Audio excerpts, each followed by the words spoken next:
Oh boy, this ought to be good. The Joes are hanging out on an ocean platform, while some robot subs search for a lost space probe that apparently contains antimatter. Now, I'm the first one to completely buy when Cobra cooks up some impossible technology for their schemes, but for some reason I have a real problem believing that the US space program had access to antimatter in 1986. I guess you can never tell what dumb thing I'm gonna have a problem with. Cobra Commander is, of course, lurking in a nearby submarine, spying with a periscope that somehow also allows him to hear what the Joes are saying. Or maybe he's just really good at reading lips? I'd want to test that by having Shipwreck's parrot say something mean about Cobra Commander's mother. Then they attack with these weird manta ray looking submarines, which, are those supposed to be these? Or is this yet another example of things being on the show that I can't have my parents purchase for me in toy form? The Joes sick their robot subs on Cobra, which feels like sweet comeuppance for the whole battle android trooper thing. Back at Cobra's warehouse headquarters, presumably where Cobra Commander hangs out to get away from Serpentor, he expresses an interest in hacking G.I. Joe's computers to take control of the robot subs. Zartan volunteers initially, but then the whole Zartan family squabbles over who should get this gig. You know the Zartan family, don't you? Zartan is the dad, then there's his wife, Zartanarina. They have 5 children: Zartan Jr., Zartannifer, Zartan,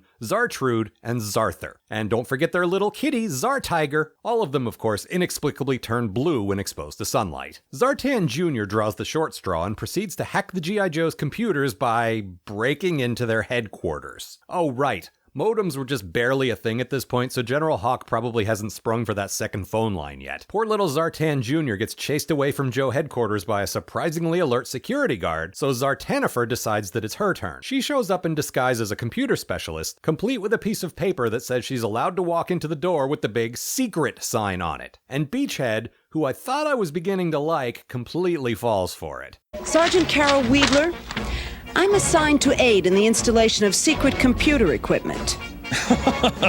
Hang loose on the military rigmarole. You're working with me now. Let's go somewhere and talk, so I can fill you in on the big picture. Oh boy. Whatever she ends up doing to Mainframe here, he kinda has it coming. And what she ends up doing is making it look like a bunch of heavy boxes accidentally fall on top of him. Unfortunately, he rolls clear and then saves Ah, crap, I forgot what fake name I was using, and I'm kinda bored with that joke anyway. He saves Zarana, who he thinks is Sergeant Carol Weaver. And Zarana is actually charmed by this because nobody's ever done anything nice for her before.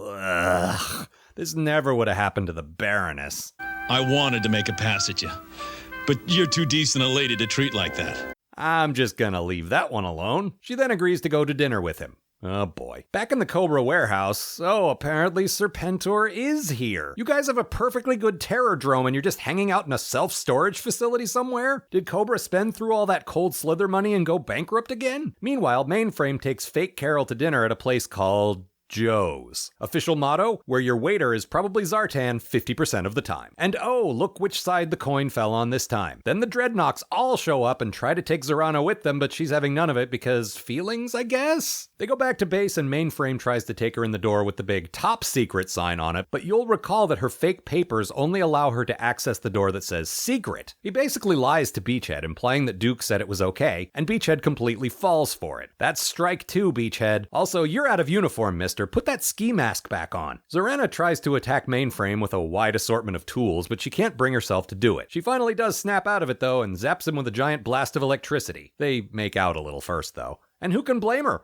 Computer programmers were basically rock stars in 1986. Then she reprograms the robot subs and all 50 Dreadnoks come pick her up because I guess we're completely dispensing with the illusion of stealth at this point. You did well, Zarana! Or should I call you Delilah? Reference not found. She ends up tasing her bro, yes, that reference I know, much to my eternal shame, and circles back to save Mainframe from certain doom. Okay, seriously, the only reason she's falling in love with this guy is because he pushed her out of the way of some boxes, which is kind of the barest minimum of human kindness. I know that's supposed to be the point, I guess, but it's still kinda sad. Then she unmasks, and Mainframe lies to his teammates again to cover her escape. Poor dope. Anyway, enough of this character stuff. Back in the other plot of this episode, the sabotaged robot subs begin attacking the Joes. Then it's red lasers and blue lasers and blah blah blah. Oh, and look, there's another blink or you'll miss him cameo from Dr. Mindbender, who has apparently been demoted to the Where's Waldo of Cobra. Cobra blows up the antimatter and escapes. Then, with less than a minute left, the episode remembers what it was actually about, and Mainframe and Zarana are sad that their brief, complicated relationship that was built entirely on lies is over. Hey guys, I've been there. I think we've all been there.